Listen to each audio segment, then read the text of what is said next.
Hey guys, मेरा नाम है रोहित और आज की ये वीडियो काफी मोटिवेशनल साथ ही इमोशनल होने वाली है क्योंकि आज हम आपको एक ऐसे लड़के की रियल घटना बताएंगे जो दो पहाड़ों के बीच में फंस गया था और पूरे 127 घंटे जिंदा रहा। फिर आगे क्या हुआ देखने के लिए पूरी वीडियो को लास्ट तक जरूर देखिएगा, लेकिन आगे बढ़ने से पहले चैनल को सब्सक्राइब करके बेल आइकन जरूर प्रेस करिएगा। Let's begin. इस लड़के का नाम है एरन रॉल्स्टन। इसे एडवेंचर और हाइकिंग करने का बहुत शौक होता है, लेकिन यही शौक उसे एक दिन काफी बड़ी मुसीबत में डाल देता है। एक दिन वो सुबह उठता है और घर में बिना किसी को बताए हुए हाइकिंग के लिए निकल जाता है। वो हाइकिंग के लिए कैनियन लैंड जाता है जो वेस्ट अमेरिका में है। ये इलाका बहुत सुनसान होता है जहाँ दूर दूर तक कोई नहीं रहता। जब वो वहाँ हाइकिंग कर रहा था तो उसे दो लड़कियां नजर आती हैं जो रास्ता भूल गई थी। उन्हें देख के एरन कहता है कि क्या मैं आपकी कोई मदद कर सकता हूँ। फिर एरन उन्हें सही रास्ता बताता है और उन्हें गाइड करने के लिए उन्हीं के साथ हाइकिंग के लिए निकल जाता है। ये हाइकिंग करते करते काफी आगे निकल जाते हैं। उसके बाद एरन उन लड़कियों से कहता है कि मैं एक रास्ता और जानता हूँ और गारंटी है कि आपको इस सफर पे काफी मजा आने वाला है। और फिर ये तीनों पहाड़ी दर्रों से आगे बढ़ने लगते हैं और अचानक एरन नीचे कूद जाता है। दोनों लड़कियां सोचती हैं कि शायद एरन नीचे गिर गया, लेकिन नीचे से आवाज आती है कि तुम दोनों भी नीचे कूद जाओ, क्योंकि नीचे काफी सारा पानी होता है। और वो दोनों भी नीचे कूद जाती हैं। फिर वो तीनों काफी मौज मस्ती करते हैं और फिर वो वहाँ से निकल जाते हैं। वहाँ से निकलने के बाद एरन को हाइकिंग के लिए आगे जाना पड़ता है और उन दोनों लड़कियों को अपने घर। फिर वो एक सेल्फी लेते हैं और एरन कहता है कि क्या हम आगे कभी मिल पाएंगे। तो लड़कियां कहती है कि कल रात हमारे घर एक पार्टी है, तुम वहाँ आ सकते हो। और फिर एरन वहाँ से चला जाता है।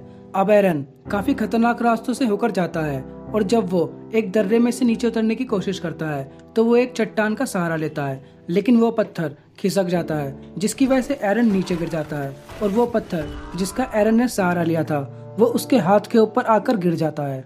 अब एरन का हाथ दो संकरीय पहाड़ों के बीच एक पत्थर के नीचे फंस जाता है। हालांकि उसे ज्यादा चोट नहीं आती, लेकिन उसका हाथ अब वहां से नहीं निकल सकता। वो अपना हाथ वहां से निकालने की बहुत कोशिश करता है, लेकिन उसका हाथ वहां से नहीं निकलता।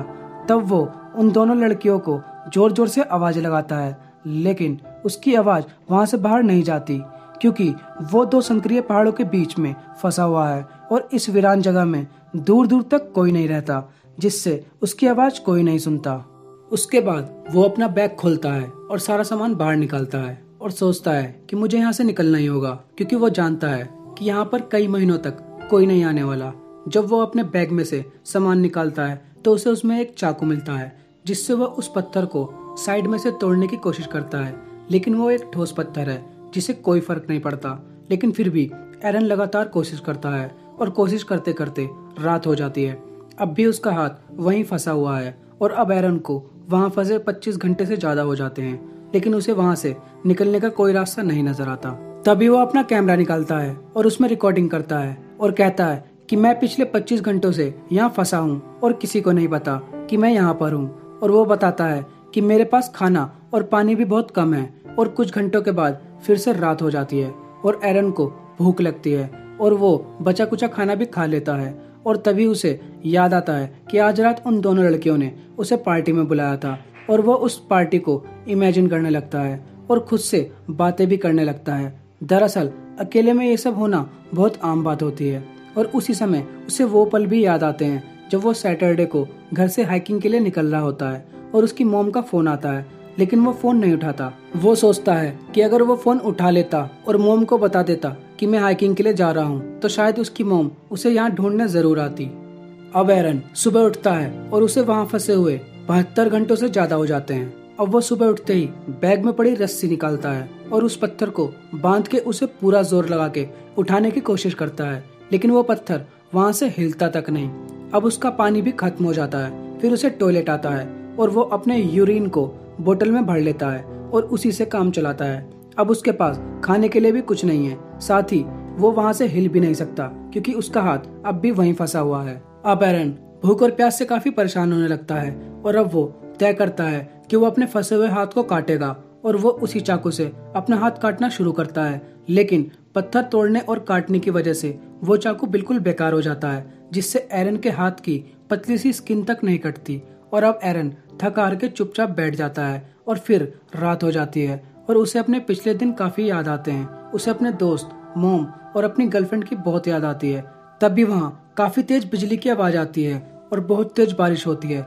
वो जल्दी से अपने बोतल में बारिश का पानी भरता है।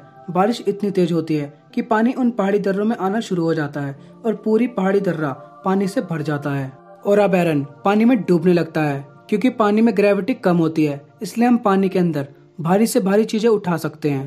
तभी एरन पानी के नीचे से उस पत्थर को पूरी जान लगाकर उठाता है और बहुत कोशिश करने के बाद पत्थर हट जाता है और उसका हाथ वहां से निकल जाता है। तभी वो उस दर्रे से बाहर निकलकर भागता हुआ जाता है और अपनी गाड़ी में बैठता है और उस नेशनल पार्क से बाहर निकल जाता है।